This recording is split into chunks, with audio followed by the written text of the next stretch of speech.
Tonight on Weazel News, is there something fishy going on down at the pier? Or is it just people trying to get on with their goddamn lives? Let's take a walk, a talk, a stroll down the dock with your lead reporter, Travis Rashguard.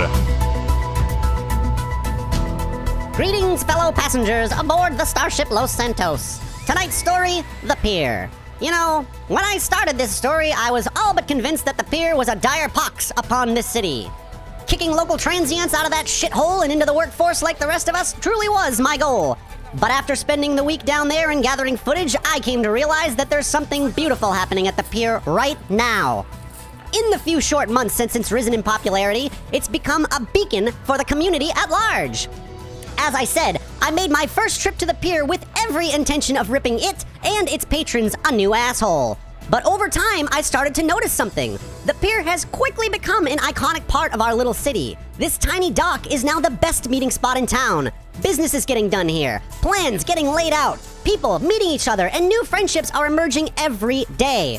By the end of my short research project on the pier, I'd personally made dozens of new connections, and it's now the very place where I start and end my shift every day.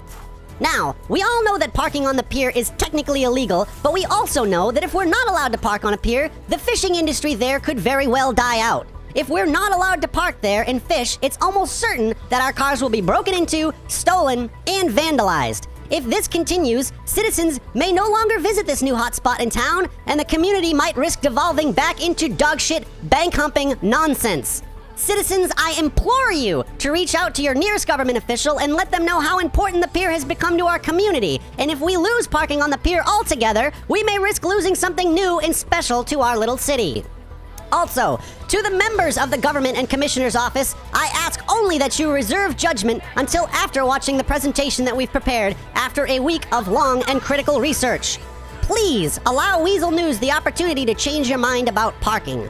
We understand that parking on the pier is illegal, but can't we change that? Why try and destroy something that's evolved organically in our city over some archaic parking regulations? I ask you, is it really worth it? So, without further ado, a Weazel News special presentation.